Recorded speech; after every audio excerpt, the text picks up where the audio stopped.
Hey guys, आज मैं आप सबके सामने नए वीडियो लेकर के आया हूँ माय डियर स्टूडेंट। आज मैं आप सबको सिंथेसिस ऑफ सेंटेंसेस की बात करने जा रहा हूँ, यानी कॉम्बिनेशन ऑफ टू और more simple sentences into one simple sentence by using participle.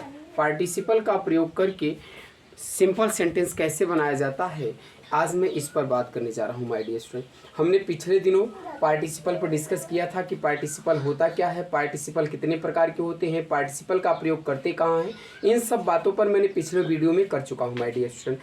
आज मैं आप सबके सामने लेकर आया हूँ फर्स्ट टॉपिक, प्रेजेंट पार्टिसिपल का प्रयोग करके सिंपल सेंटेंस बनाना। आज का मेरा हेडिंग यह होगा कि प्रेजेंट पार्टिसिपल का प्रयोग करके कैसे हम सिंपल सेंटेंस बनाते हैं। तो सबसे पहले चलिए हम जान लेते हैं कि प्रेजेंट पार्टिसिपल का निर्माण ध्यान रखना है माय डियर स्टूडेंट कि वर्ब के फर्स्ट फॉर्म में आईएनजी लगा देने से प्रेजेंट पार्टिसिपल का निर्माण होता है, जिसे हम बी4 बोलते हैं। क्या बोलते हैं? बी4 बोलते हैं माय डियर स्टूडेंट। अब ध्यान रखिएगा, वर्ब में जहां पर जिन वर्ब के अंत में ध्यान रखना है कर लगा हो माय डियर स्टूडेंट, या पर लगा हो माय डियर स्टूडेंट, या ता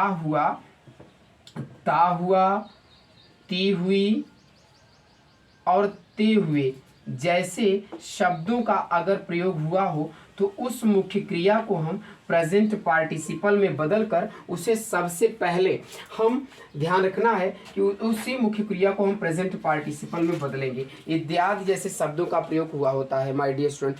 अब यहाँ पर ध्यान रखना है, अच्छी तरह से मेरे मित्रों, मेरे दोस्तों, अच्छी तरह से नोट कर लेना। हमने कहा जिन मुख्य क्रिया के अंत में कर, पर, ता हुआ, ती हुई, ते हुए इत्यादि शब्द लगा हो तो उस मुख्य क्रिया को सबसे पहले हम प्रेजेंट पार्टिसिपल में डाइवर्ट करते हैं, चेंज करते हैं my dear student. Present participle बनाने के लिए वर्ब के फर्स्ट फॉर्म में आईएनजी का प्रयोग कर देने से प्रेजेंट पार्टिसिपल का निर्माण हो जाता है माय डियर स्टूडेंट। अब ध्यान रखना कि प्रेजेंट पार्टिसिपल जो होता है ना, वाक्य में एडजेक्टिव का कार्य करता है। किसका कार्य करता है? एडजेक्टिव का कार्य करता है माय डियर स्टूडेंट, यानी कि यह किसी नाउन या प्रोनाउन को मॉडिफाई करेगा माय डियर स्टूडेंट। तो याद रखना कि एडजेक्टिव वह होता है जो किसी भी वाक्य में नाउन या प्रोनाउन को, ध्यान समझना, नाउन या प्रोनाउन को क्या करें? मॉडिफाई करें माय डियर स्टूडेंट। क्या करें? इन दोनों को मॉडिफाई करें, उसी को हम क्या कहते हैं? एडजेक्टिव कहते हैं माय डियर स्टूडेंट। तो ध्यान रखना है कि प्रेजेंट पार्टिसिपल का प्रयोग हम तब करते हैं जब मुख्य क्रिया के, जिन मुख्य क्रिया के अंत में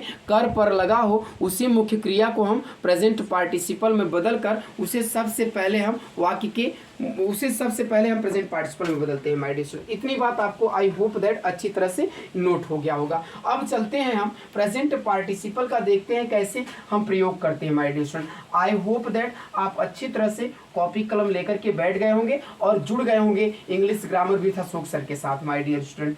तो मैं ये बताने जा रहा हूं कि प्रेजेंट पार्टिसिपल का प्रयोग करके हम सिंपल सेंटेंस कैसे बनाते हैं। सबसे पहले ध्यान देना माय डियर स्टूडेंट, इंग्लिश वाक्य में sentence first my dear student, सबसे पहले सेंटेंस फर्स्ट और सेंटेंस सेकंड, ध्यान से देखना माय डियर स्टूडेंट। इसको कॉपी कलम लेकर के बैठ जाओ, इसको नोट करने का प्रयास करो। दो सेंटेंस होगा माय डियर स्टूडेंट। पहला पॉइंट यहाँ पर नोट करने का प्रयास करिए कि सबसे पहले ध्यान देना होगा कि दोनों वाक्यों का सब्जेक्ट जो है माय डियर स्टूडेंट, यानी कि सेंटेंस फर्स्ट का सब्जेक्ट और सेंटेंस सेकंड का सब्जेक्ट माय डियर स्टूडेंट, मेरे प्यारे छात्रों, मेरे मित्रों, दोनों बराबर हो, एक हो जाए, मतलब कि दोनों सेम हो, यानी एक जैसा हो माय डियर स्टूडेंट। कैसा हो? एक जैसा हो, अलग अलग ना हो। मतलब कह रहा है कि दोनों वाक्यों का जो सब्जेक्ट हो ना, एक जैसा हो, अलग अलग ना हो। इतना ध्यान रखना माय डियर स्टूडेंट। दूसरी टॉपिक यहाँ पे ध्यान रखना कि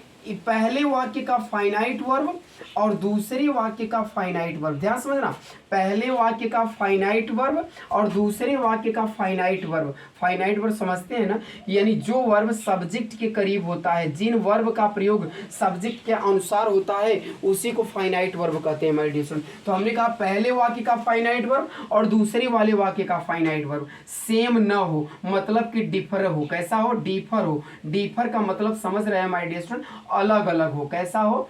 अलग अलग हो, यानी दोनों वाक्यों का जो वर्ब हो, फाइनाइट वर्ब हो, वो अलग अलग हो, दोनों एक जैसा न हो। तीसरी बिंदु क्या कर रहा है ये ध्यान रखिए, दोनों वाक्यों का ध्यान समझना, सेंटेंस फर्स्ट का और सेंटेंस सेकंड का, ध्यान समझिए, सेंटेंस फर्स्ट का और सेंटेंस सेकंड का जो टाइम इंटरवल हो माय डियर स्टूडेंट, क्या हो, क्या मैंने कहा, टाइम इंटरवल, ध्यान समझना, टाइम इंटरवल जो हो यह ध्यान रखना कि एक न हो, अलग अलग हो, मतलब कि बिल्कुल जीरो लेवल हो, कैसा हो, जीरो लेवल हो माय डियर स्टूडेंट, एक जैसा न, मतलब कि समय न दिया हो। याद रखना कि एक कार्य के समाप्त होने के तुरंत बाद दूसरा कार्य आरंभ हो जाए, यानी पहले कार्य के समाप्त होने से पहले ही दूसरा कार्य आरंभ हो जाए, तब हम वहां पर प्रेजेंट पार्टिसिपल का प्रयोग करते हैं माय डियर स्टूडेंट। किसका इस्तेमाल करते हैं, प्रेजेंट पार्टिसिपल का। और याद रहे कि एक ही कर्ता के द्वारा दोनों कार्य किया जाता है, जिन वाक्य में एक ही कर्ता के द्वारा दोनों कार्य किया जाए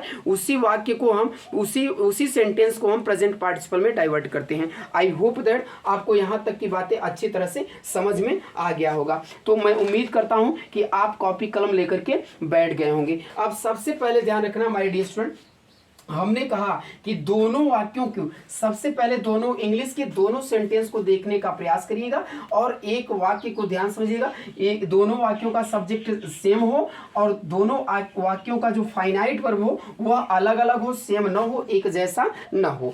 तो चलिए एग्जाम्पल के माध्यम से हम पहले समझने का प्रयास करते हैं ताकि आपको अच्छी तरह से समझ में आ जाए। तो सबसे पहले पहला सेंटेंस हम लेते हैं कि दी पीपुल, माय डियर स्टूडेंट एकदम कॉपी कलम लेकर के बैठिए और नोट करने का प्रयास करिए। दी पीपुल सा, ध्यान समझिएगा, दी पीपुल सा दी फ्लेम्स, माय डियर स्टूडेंट यहां पर याद देखिए, लोगों ने, यानी लोगों ने क्या देखा, ज्वाला को देखा, यानी कि जो लपटें हो रही उठ रही थी उसको देखा। दे, ध्यान समझिएगा, दूसरा वाक्य दे है ना, दे रैन टूवर्ड्स, दे रैन टूवर्ड्स, ध्यान समझना, they ran towards the burning house, the burning house, याद रखना हमने क्या किया, दे बर्निंग हाउस। याद रखना सेंटेंस को अच्छी तरह से नोटिस करना माय डियर स्टूडेंट, पहले वाक्य का सब्जेक्ट और दूसरे वाले वाक्य का सब्जेक्ट देखो जरा सा, सेम हो, इक्वल हो, बराबर हो, ध्यान रखिएगा। तो यहाँ पर देखिए दी पीपुल है माय डियर स्टूडेंट, तो यहाँ पर पीपुल के लिए देखिए दूसरे वाक्य में जो दे आया है वो पीपुल के अनुसार यूटिलाइज किया गया है, अर्थात दोनों वाक्यों का सब्जेक्ट जो है सेम है,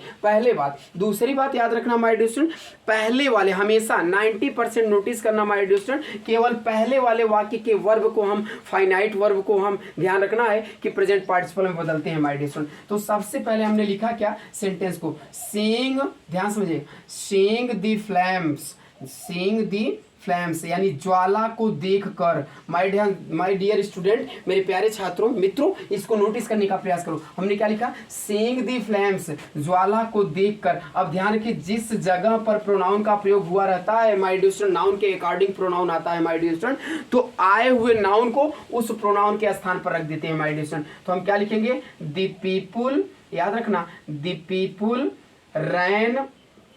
ran towards, the people ran towards the burning house, the burning house यानी लोग जलते हुए मकान की ओर भागे। माय डियर स्टूडेंट अच्छी तरह से आपको यह सेंटेंस समझ में आ रहा होगा। You should be try to note down my dear student. एक और देख लेते हैं सेंटेंस माय डियर स्टूडेंट। दूसरा सेंटेंस हम देखते हैं, जैसे हमने लिखा he jumped, he jumped, notice करने का प्रयास करिए, और he ran away. My dear student ध्यान समझो कि दोनों वाक्यों का जो सब्जेक्ट है ना वो एक है, तो जब दोनों वाक्यों का सब्जेक्ट सेम होता है माय डियर स्टूडेंट, तो ऐसे स्थिति में हम प्रेजेंट पार्टिसिपल का प्रयोग करते हैं। किसका प्रयोग करते हैं, प्रेजेंट पार्टिसिपल का प्रयोग करते हैं। आप नोट करने का प्रयास करो माय डियर स्टूडेंट, अच्छी तरह से समझ में आ रहा है ना, लिखने का प्रयास करो। हमने लिखा यहाँ पर देखो, ये पहले वाक्य का सब्जेक्ट और दूसरे वाले वाक्य का सब्जेक्ट, दोनों सब्जेक्ट सेम है माय डियर स्टूडेंट। पहले वाक्य का फाइनाइट वर्ब और दूसरे वाले वाक्य का फाइनाइट वर्ब, देखो दूसरे वाले वाक्य का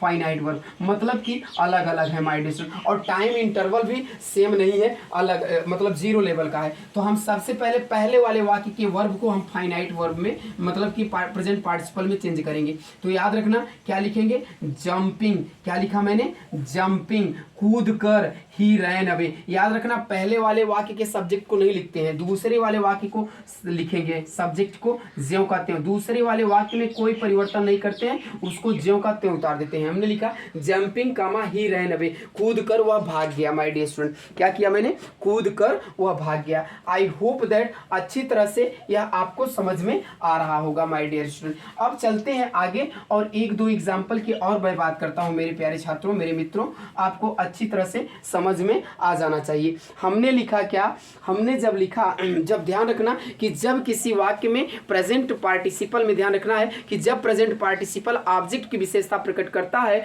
और उसका हिंदी अर्थ ता हुआ, ती हुई, ते हुए से निकलता है मेरे प्यारे छात्रों, तो याद रखना कि प्रेजेंट पार्टिसिपल को हमेशा उस ऑब्जेक्ट के पहले भी और ऑब्जेक्ट के बाद में भी वाक्य के सेंस के अनुसार आप लिख सकते हैं, वाक्य के भाव के अनुसार लिख सकते हैं। I repeat now, I saw a boy, पहला एग्जांपल यहां पर देखिएगा, ऑब्जेक्ट की विशेषता प्रकट करेगा, तो ध्यान रखना हमने लिखा क्या? आई सा अ बॉय, मैंने एक लड़के को देखा, फुल स्टॉप। ध्यान समझिएगा, ही वॉज वीपिंग, वह रो रहा था, ही वॉज वीपिंग, केयर करिएगा मेरे प्यारे छात्रों, he was weeping. I hope that अच्छी तरह समझ में आ रहा होगा मेरे प्यारे छात्रों। देखिएगा यहाँ पर बॉय जो है ऑब्जेक्ट है, क्या है? बॉय ऑब्जेक्ट है, और दूसरे वाले वाक्य में ना जो पार्टिसिपल शब्द है ना वो वीपिंग है, और वो किसकी विशेषता बतला रहा है? ऑब्जेक्ट की विशेषता बतला रहा है। भाई लड़के को मैंने कैसा देखा? रोते हुए देखा, तो ये जो है इसी को पार्टिसिपल कहेंगे। क्या कहेंगे? पार्टिसिपल कहेंगे। और किसकी विशेषता बतला रहा है? ऑब्जेक्ट की विशेषता बतला रहा है। तो कुछ नहीं करना है, हमें सिर्फ इसको प्रेजेंट पार्टिसिपल में बदलते हुए ध्यान से क्या लिखेंगे? आई सा अ वीपिंग बॉय, आई सा अ वीपिंग बॉय, मैंने एक रोते हुए लड़के को देखा। आप ऐसा भी लिख सकते हैं माय डियर स्टूडेंट, ये ऑब्जेक्ट से पहले लिखे हैं और ऑब्जेक्ट के बाद में भी लिख सकते हैं। कैसा? आई सा अ बॉय वीपिंग, मैंने एक रोते हुए लड़के को देखा। माय डियर स्टूडेंट, दोनों की मीनिंग जो है ना एक जैसा होगा, दोनों की जो सेंस है वो एक जैसा निकलेगा। जब ऑब्जेक्ट की विशेषता बतलाता है तो प्रेजेंट पार्टिसिपल को ऑब्जेक्ट से पहले लिखते हैं और ऑब्जेक्ट के बाद में भी लिख सकते हैं, दोनों को वाक्य के भाव के अनुसार लिख सकते हैं। माय डियर स्टूडेंट, याद रहे कि जब प्रेजेंट पार्टिसिपल ऑब्जेक्ट की विशेषता बतलाए और प्रेजेंट पार्टिसिपल एक से अधिक शब्द हो तो हमेशा याद रखना है कि उसे हम ऑब्जेक्ट के बाद में लिखते हैं। जैसे हमने लिखा कि आई सा अ गर्ल, ध्यान समझो माय डियर स्टूडेंट, हमने लिखा आई सा अ गर्ल, मैंने एक लड़की को देखा। सी वाज, ध्यान समझना, she was carrying, she was carrying, ध्यान समझिएगा, she was carrying with a basket, वो टोकरी लिए जा रही थी। क्या लिए जा रही थी? बास्केट, यानी टोकरी लिए जा रही थी। आई saw a girl, she was carrying a basket. तो यहाँ पर ध्यान रखिए ऑब्जेक्ट की विशेषता बतला रहा है, तो यहाँ पर कौन ले जा रहा है? लड़की ले जा रही है।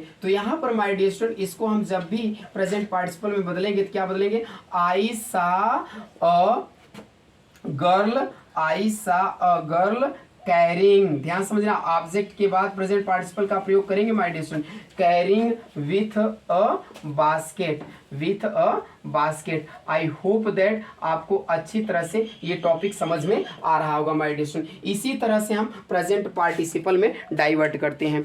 जब मेरे प्यारे छात्रों ध्यान देना है कि जब प्रेजेंट पार्टिसिपल ऑफ सब्जेक्ट की विशेषता बतलाता है तो हमेशा याद रखना अंग्रेजी में पहले वाले वाक्य के फाइनाइट वर्ब को ही हम प्रेजेंट पार्टिसिपल में बदलेंगे। किसके? पहले वाले वाक्य को। तो याद रखना जैसे लिखा है कि आई वॉज गोइंग टू, ध्यान समझिएगा, हमने लिखा क्या? I was going to school, ध्यान समझना, I was going to school, full stop. I was going to school, I saw a snake, I saw a snake, यानी कि स्कूल जाते हुए मैंने एक सांप को देखा। ध्यान समझना, स्कूल जाते हुए मैंने एक सांप को देखा। तो जब स्कूल जाते हुए मैंने एक सांप को देखा मेरे प्यारे छात्रों, तो हमेशा याद रखना, हमेशा नोटिस करना कि सबसे पहले वाइल प्लस प्रेजेंट पार्टिसिपल का निर्माण करते हैं। ये कॉन्सेप्ट को नोट करो, वाइल प्लस प्रेजेंट पार्टिसिपल का प्रयोग करके हम वाक्य के आरंभ में लिखते हैं मेरे प्यारे छात्रों। कहाँ लिखते हैं? वाइल प्लस प्रेजेंट पार्टिसिपल का प्रयोग करके वाक्य के आरंभ में लिखते हैं, फिर उनसे संबंधित शब्द को रखकर सेंटेंस के अंत में लिखते हैं माय डियर स्टूडेंट। ये concept is very important my dear student, ध्यान समझना। यह कॉन्सेप्ट जो है बहुत ही महत्वपूर्ण होता है, इस कॉन्सेप्ट को याद करना, इसी कॉन्सेप्ट को नोटिस करना माय डियर स्टूडेंट। सबसे पहले तो हमने लिखा वाइल, वाइल को सबसे पहले लिखिएगा while going to the school, notice करना while going to the school, to school. अब यहाँ पर याद रखना कि इसके बाद सेकंड वाले सेंटेंस को ज्यों का त्यों, आई सा अ स्नेक, यानी कि स्कूल जाते हुए मैंने एक सांप को देखा। तो ये इस तरह से देखिए सब्जेक्ट की विशेषता बतला रहा था, तो इसलिए प्रेजेंट पार्टिसिपल को हमने सबसे पहले वाइल प्लस प्रेजेंट पार्टिसिपल का प्रयोग करके लिखा माय डियर स्टूडेंट। तो आई होप दैट अच्छी तरह से यह टॉपिक आपको समझ में आ रहा होगा। अब हम चलते हैं दूसरे एग्जाम्पल की ओर, और दूसरा एग्जाम्पल हम अच्छी तरह समझने का प्रयास करते हैं।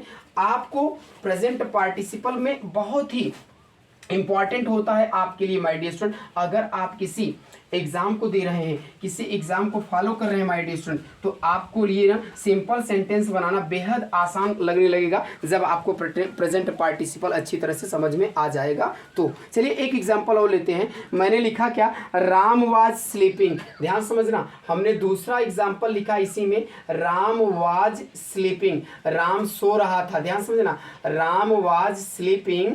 अब इसके बाद यहाँ पर ध्यान रखिएगा कि he fell down from the bed, तो he fell down from the bed, यानी कि राम जो है सो रहा था और वह बिस्तर से नीचे गिर गया।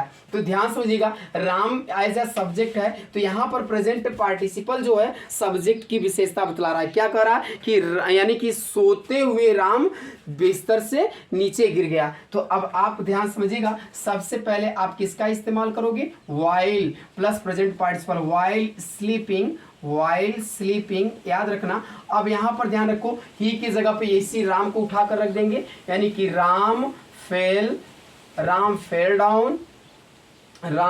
Down from the bed my dear student, from the bed. I hope that आपको अच्छी तरह से यह सेंटेंस समझ में आ रहा होगा। अब मैं आगे चलता हूं मेरे प्यारे छात्रों, आगे बात करता हूं। जब प्रेजेंट पार्टिसिपल, ध्यान समझना कि जब प्रेजेंट पार्टिसिपल, ध्यान समझे कि जब प्रेजेंट पार्टिसिपल में इज एम आर यानी वर्ब टू बी का प्रयोग एज अ मेन वर्ब की तरह हुआ हो, ध्यान समझना, लिख लेना, कॉपी कलम लेकर के बैठे रहो और लिखने का प्रयास करो। हमने लिखा कि एक सेंटेंस मैंने लिखा और उसके माध्यम से समझाने की कोशिश करता हूँ। ही वॉज थर्स्टी, वह प्यासा था। ही ड्रैंक वाटर, उसने पानी पिया। अब ध्यान समझना मेरे प्यारे छात्रों मित्रों, जब पहले वाले वाक्य में वर्ब टू बी का प्रयोग एज अ मेन वर्ब की तरह हुआ हो तो उसे प्रेजेंट पार्टिसिपल में, और ध्यान रखना दोनों वाक्यों का सब्जेक्ट सेम हो तो उसे प्रेजेंट पार्टिसिपल में